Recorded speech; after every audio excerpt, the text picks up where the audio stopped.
بسم اللہ الرحمن الرحیم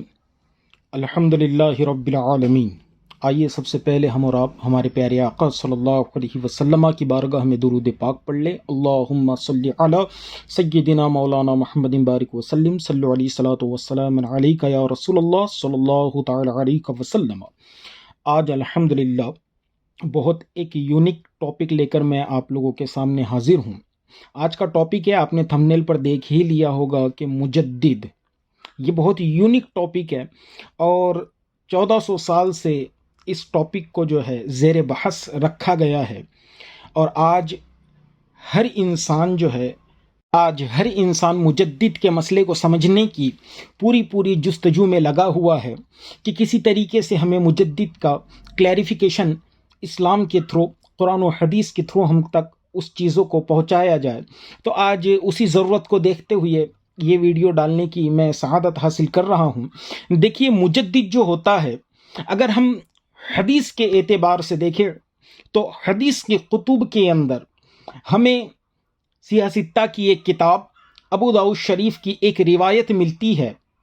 جو روایت حضرت ابو ہریرہ رضی اللہ تعالیٰ عنہ سے مروی ہے۔ روایت کچھ اس طریقے سے ہے: عن ابی ہریرہ فیما علم عن رسول اللہ صلی اللہ علیہ وسلم قال ان اللہ یبعث لہذه الامة على راس كل 100 سنة من یجدد لها دینها۔ ابو داؤد شریف کی روایت ہے اور کتاب الملاحم ہے، اور اگر آپ اس کو حدیث نمبر کے اعتبار سے کوٹ کرنا چاہے تو حدیث نمبر ہے 4291، 4291۔ آپ اس کو سرچ بھی کر سکتے ہیں، یہ حضرت ابو ہریرہ اس کے راوی ہے۔ اس کا سادہ سلیس سا ترجمہ ہم دیکھتے ہیں کہ حضور اقدس صلی اللہ علیہ وسلم نے ارشاد فرمایا کہ رب تعالیٰ اس امت کے لیے ہر صدی کے اخیر میں ایسے کو مبعوث فرمائے گا جو اس امت کے لیے اس کے دین کی تجدید کریں۔ اب اس حدیث کے سند کے اعتبار سے اگر ہم تھوڑی سی روشنی ڈالیں تو ہمیں اس کے سند کے اعتبار سے امام شمس الدین محمد بن عبد الرحمن بن محمد سخاوی رحمت اللہ تعالی علیہ کا ایک قول محسوس ہوتا ہے، ایک قول ہمیں ملتا ہے۔ وہ قول یہ ہے، آپ فرماتے ہیں کہ اس حدیث کے تعلق سے سندہ صحیح ورجالہ کلہم ثقات۔ اس حدیث کی جو سند ہے وہ صحیح ہے، اور اس کے جتنے راوی ہے وہ سب الحمدللہ ثقہ ہے۔ یہ حدیث ہمیں اس چیز کی طرف رہنمائی کرتی ہے کہ اللہ تعالیٰ جو ہے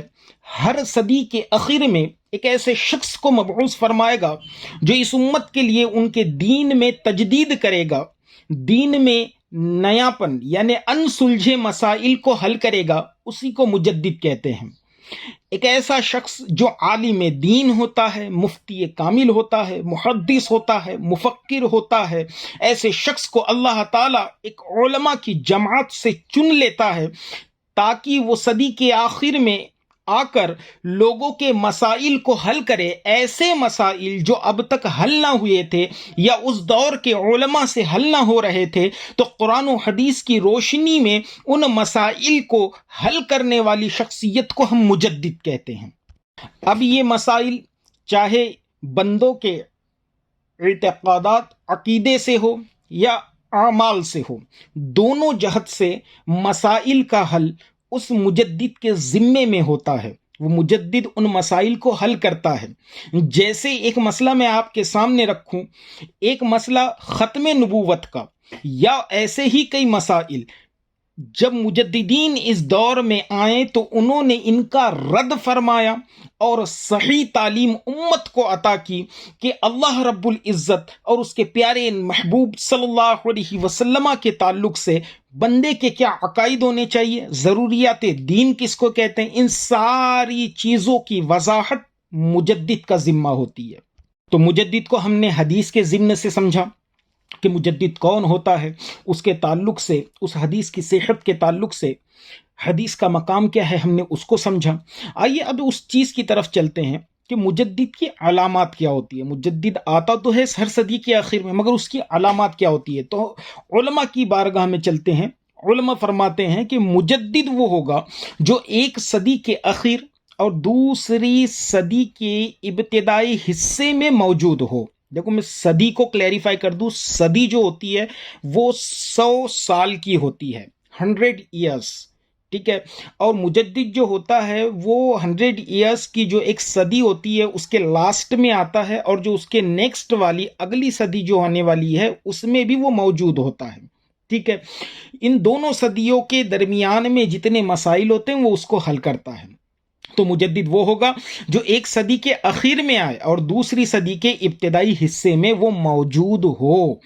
اور اس کے تعلق سے، مجددین کے تعلق سے اور فرمایا جاتا ہے کہ ان کی علامت یہ بھی ہے کہ مجدد اپنے علم و فضل اور تقوی،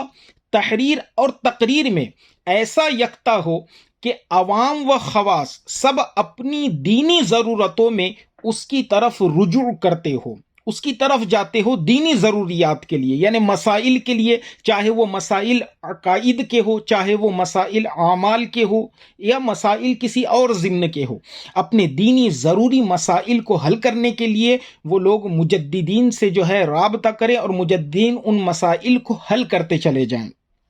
اور اس کے اندر یہ بھی علامت بیان کی گئی کہ دینی علوم، جو مذہبی علوم ہوتے ہیں، مذہبی فنون ہوتے ہیں، مذہبی سبجیکٹس ہوتے ہیں، اور وہ علوم جو دینی علوم حاصل کرنے کا ذریعہ ہوتے ہیں یا اس کی معرفت کا ذریعہ ہوتے ہیں، ان سب علوم کا وہ جامع ہو، ماہر ہو، مکمل کمانڈ رکھتا ہو ان تمام چیزوں کے اوپر، ایسا شخص مجدد ہوتا ہے۔ اور علامات کے ضمن میں یہ بھی بتایا گیا کہ سنت کی حمایت کرنے والا ہو، نصرت مدد کرنے والا ہو، یعنی سنت کو پھیلانے والا ہو، اور بدعت کو ختم کرنے والا ہو، یعنی وہ جو بدعتیں اس صدی کے اندر پیدا ہوئی ہیں ان بدعتوں کو قرآن و حدیث کے ضمن سے حل کرنے والا ہو۔ اور مجددین کی علامت میں یہ بھی بتایا گیا کہ حفاظت دین کی ہر ممکن تدبیر اختیار کرنے والا ہو، دین کی حفاظت کے لیے۔ اب دین کی حفاظت، اب اگر ضروریات دین پر حملہ ہو رہا ہے تو مجدد کا یہ کام ہوتا ہے کہ ان ضروریات دین پر جو حملہ ہو رہا ہے اس حملے کو روکیں اور صحیح معرفت لوگوں تک پہنچا دیں۔ یہ چند نشانیاں ہیں، یہ چند علاماتیں ہیں جو مجدد کے اندر ہونی ضروری ہے۔ مگر ایک سوال ذہن میں یہ بھی آتا ہے، چونکہ اب ظاہر سی بات ہے مجدد تو آیا، مگر مجدد آنے کے بعد مجدد کا تعین کیسے ہو، اس کی پہچان کیسے ہو، ہم اس کو پہچانے کیسے، اس کو آئیڈینٹیفائی کیسے کریں گے کہ یہ مجدد ہے، یا ہماری رسائی اس شخص تک کیسے پہنچے گی؟ تو اس کے تعلق سے ہمارے علماء نے بیان فرمایا، یہاں پہ خاص کر کے میں ایک قول لینا چاہوں گا جو حضرت امام جلال الدین سیوطی الشافعی رحمت اللہ تعالی علیہ کا ہے۔ آپ فرماتے ہیں کسی بزرگ کے مجدد ہونے کا فیصلہ ان کے ہم زمانہ علماء کے بیان سے ہوتا ہے، جو ان بزرگوں کی دینی خدمات اور ان کے علم سے لوگوں کو پہنچنے والا فائدہ دیکھ کر اپنے غالب گمان کے مطابق انہیں مجدد قرار دیتے ہیں۔ اسی کو اور آسان زبان میں ہم سمجھتے ہیں، ایک اور قول لیتے ہیں جو قول ہے مفتی شریف الحق امجدی علیہ رحمت و رضوان کا ہے۔ آپ لکھتے ہیں کسی مخصوص فرد کے مجدد ہونے پر اب کوئی دلیل منصوص، یعنی ایسی دلیل جو قرآن و حدیث کے ضمن سے ہم تک ہو، ایسا نہیں ہو سکتا، وحی کا سلسلہ ختم ہو چکا ہے۔ اب یہی دلیل ہے کسی کے مجدد ہونے کے لیے کہ اس عہد کے علماء، یعنی اس زمانے کے علماء، عوام یعنی عام پبلک، خواص یعنی خاص پرسنالٹیز، جسے مجدد کہہ دیں بس وہی مجدد کہلائے گا۔ اس طریقے سے مجدد کی تعین ہوتی ہے، مجدد کو چنا جاتا ہے، مجدد کا اخذ کیا جاتا ہے۔ جب علماء کسی کو مجدد کہہ دیتے ہیں یا ریسپیکٹڈ پرسنالٹیز کا یہ قول آتا ہے کہ یہ شخص مجدد ہے کیونکہ اس کا علم اس مقام کا ہے، اس کا فن اس مقام کا ہے، اللہ نے اسے غیر معمولی صلاحیت عطا فرمائی ہے، تب مجدد کا تعین ہوتا ہے۔ تو جب اللہ تعالی مجدد کو صدی کے آخر میں مبعوث کرے گا، پیدا کرے گا، اور وہ دین کی خدمات کریں گے، تو آج سرکار کے زمانے سے لے کر آج ہمارے زمانے تک 1400 صدیاں مکمل ہو چکی ہیں۔ 15ویں صدی کے اندر ہم سانس لے رہے ہیں، تو اللہ تعالیٰ نے ان سے پہلے جو صدیاں گزری ہیں ان صدیوں کے اندر بھی تو مجدد پیدا کیے ہوں گے. یہ بھی ایک بہت بڑا مسئلہ ہے. آج اگر آپ گوگل کے اندر دیکھیں یا ادر سائٹس کے اندر دیکھیں تو آپ کو پتہ چلے گا کہ ایسے ایسے لوگوں نے مجدد بنا کر کھڑے کر دیے ہیں کہ اللہ ہی رحم فرمائے، کہ نہ جن کا تعلق مجھے لگتا ہے علم سے تھا، ایسے ایسے لوگ جو ہے مجدد بن کر کھڑے ہو گئے. مگر ایک ایسی شفاف فہرست مجھ تک پہنچی جس کو میں نے دیکھا تو دل نے یہی کہا کہ واقعی مجدد ہونے کا حق انہی کو حاصل تھا. تو وہ فہرست میں آپ کے سامنے رکھ رہا ہوں جس پر علماء حقہ کا اتفاق ہے. اور یاد رکھیں، ضروری نہیں ہے کہ مجدد ایک صدی میں ایک ہی ہو، 2 بھی ہو سکتے ہیں، 3 بھی ہو سکتے ہیں، 4 بھی ہو سکتے ہیں. ٹھیک ہے، وہ اپنے اپنے دینی فنون کے اندر، اپنے اپنے سبجیکٹس کے اندر لوگوں کی خدمت کرتے رہتے ہیں. ٹھیک، اگر ہم پہلی صدی کو دیکھیں تو ہمیں پہلی صدی کے اندر ایک ایسے مجدد نظر آتے ہیں جو خلیفۃ المسلمین عمر بن عبد العزیز رضی اللہ تعالی عنہ ہیں. اور دوسری صدی کے اوپر اگر ہم نظر ڈالتے ہیں تو دوسری صدی میں 3 مجددین کی طرف نشاندہی کی گئی ہے. ایک تو امام مجتہد محمد بن ادریس شافعی رحمۃ اللہ تعالی علیہ، اور دوسرے امام حسن بن زیاد الحنفی رضی اللہ تعالی عنہ، اور تیسرے امام احمد بن محمد بن حنبل رحمت اللہ تعالی علیہ. یہ 3 شخصیات ہمیں دوسری صدی میں نظر آتی ہیں. اور اگر ہم تیسری صدی کے اندر چلے جائیں تو تیسری صدی میں قاضی ابو العباس احمد بن عمر بن شریج بغدادی الشافعی رحمت اللہ تعالی علیہ، اور امام اہل السنہ ابو الحسن علی بن اسماعیل اشعری، اور امام ابو جعفر محمد بن طبری الشافعی، امام ابو جعفر احمد بن محمد بن تحاوی حنفی مصری رحمت اللہ تعالی علیہ، علم الہدا امام ابو منصور محمد بن محمود ماتریدی رحمت اللہ تعالی علیہ نظر آتے ہیں. اور اگر ہم چوتھی صدی کے اندر نظر ڈالیں تو علماء حقہ نے یہ فہرست ہمیں عطا کی ہے کہ قاضی ابو بکر باقلانی الشافعی رحمت اللہ تعالی علیہ، امام ابو حامد احمد بن محمد بن احمد اسفرائینی الشافعی رحمت اللہ تعالی علیہ، اور امام ابو الحسن احمد بن محمد بن احمد قدوری الحنفی رحمت اللہ تعالی علیہ. اور اگر 15ویں 5ویں صدی کے اندر اگر ہم نظر ڈالیں تو ہمیں پتہ چلتا ہے کہ امام محمد بن محمد غزالی الشافعی رحمت اللہ تعالی علیہ. اور اسی 5ویں صدی کے اندر الحمدللہ ایک ایسی شخصیت کو بھی اللہ نے مجدد بنایا جنہیں ہم غوث اعظم قطب عالم محی الدین عبد القادر جیلانی رحمت اللہ تعالی علیہ کے نام سے یاد کرتے ہیں. اور اسی صدی کے اندر قاضی القضات قاضی ابو بکر فخر الدین محمد بن حسین بن محمد الحنفی رحمت اللہ تعالی علیہ کی شخصیت بھی ہے. اور اگر چھٹی صدی کے اندر ہم جائیں تو ہمیں اس فہرست میں نظر آتا ہے امام فخر الدین محمد بن عمر راضی الشافعی رحمت اللہ تعالی علیہ، اور امام تقی الدین بن دقیق العید رحمت اللہ تعالی علیہ، محمد محدث زین الدین عراقی الشافعی رحمت اللہ تعالی علیہ، امام شمس الدین محمد بن محمد دمشقی سیراجی الشافعی رحمت اللہ تعالی علیہ، اور سراج الدین عمر بن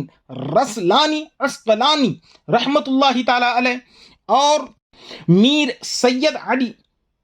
بن محمد بن علی شریف جرجانی الحنفی رحمت اللہ تعالی علیہ. یہ اشخاص ہمیں نظر آتے ہیں. اور اگر ہم 9ویں صدی کے اندر جائیں تو 9ویں صدی کے اندر امام جلال الدین سیوطی الشافعی رحمت اللہ تعالی علیہ، آپ کی شخصیت پوری دنیا کے اندر روز روشن کی طرح آیا ہے. اور امام شمس الدین سخاوی الشافعی رحمت اللہ تعالی علیہ، شیخ الاسلام زکریا بن محمد بن احمد بن زکریا انصاری مصری الشافعی رحمت اللہ تعالی علیہ. اور اگر 10ویں صدی میں ہم نظر ڈالیں تو ہمیں پتہ چلتا ہے امام شمس الدین محمد بن احمد بن حمزہ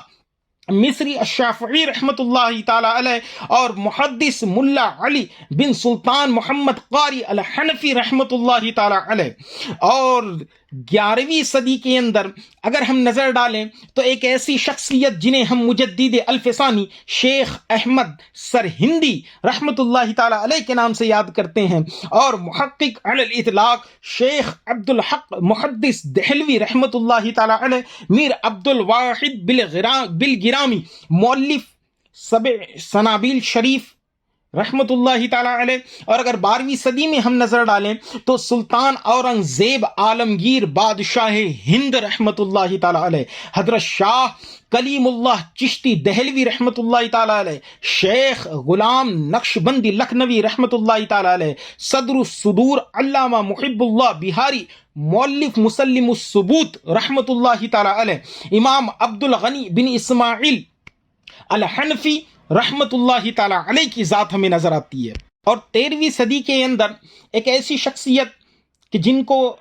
الحمدللہ عوام و خاص ہر کوئی جانتا ہے، شاہ عبد العزیز محدث دہلوی رحمت اللہ تعالی علیہ، اور الحمدللہ ثم الحمدللہ 14ویں صدی کے مجدد ایک ایسی شخصیت جو کسی تعارف کی محتاج نہیں، آپ کے قلم نے علماء عرب اور علماء عجم کو آپ کے علم کا لوہا منوا دیا، ایسی شخصیت جنہیں ہم اعلیٰ حضرت امام اہل سنت الشاہ الشیخ العالم الفاضل المفتی المحدث المفسر المحقق شاہ امام احمد رضا خان فاضل بریلوی رضی اللہ تعالی عنہ کے نام سے یاد کرتے ہیں۔ الحمدللہ یہ ایسی شخصیت ہے جو کسی تعارف کی محتاج نہیں ہے، کیونکہ آج ہر کوئی یہی کہتا ہے کہ اعلیٰ حضرت کی پرسنالٹی ایک ایسی پرسنالٹی ہے کہ وادی رضا کی کوہ ہمالا رضا کا ہے، جس سمت دیکھیے وہ علاقہ رضا کا ہے، اگلوں نے تو لکھا ہے بہت کچھ علم دین پر، مگر جو کچھ ہے اس صدی میں وہ تنہا رضا کا ہے۔ یہ مجددین کا جو سلسلہ اور مجددین کا جو انٹروڈکشن تھا وہ میں نے احادیث کے ذریعے سے آپ تک پہنچایا، اور مجددین کی علامتیں کیا ہوتی ہیں، ان کی تعین کیا ہوتی ہیں، اور 1400 صدی میں کون کون سے مجدد آئے، ان کے تعلق سے جو ہے میں نے آپ کے سامنے اپنی گفتگو کو رکھا۔ اللہ رب العزت نے اگر حیات باقی رکھی تو آنے والی ویڈیو انشاءاللہ سیدی سرکار اعلیٰ حضرت کے شخصیت پر آئے گی، اور یہ جو مہینہ چل رہا ہے الحمدللہ 104 عرس رضوی منایا جائے گا بریلی شریف کے اندر الحمدللہ، تو آنے والی جو ویڈیوز رہے گی انشاءاللہ سیدی سرکار اعلیٰ حضرت کی شخصیت پر رہے گی کہ جب ان کو مجدد کہا گیا تو ایسی کون سی خصوصیات آپ کے اندر تھی کہ آپ کو مجدد کا لقب دیا گیا 14ویں صدی کا۔ انشاءاللہ آپ ہمارے ساتھ میں آنے والی ویڈیوز میں بھی بنے رہیں، انشاءاللہ بہت سارے مسائل کا انکشاف ہوتا چلا جائے گا۔ وما علینا الا البلاغ وآخر الدعوانا ان الحمد للہ رب العالمین۔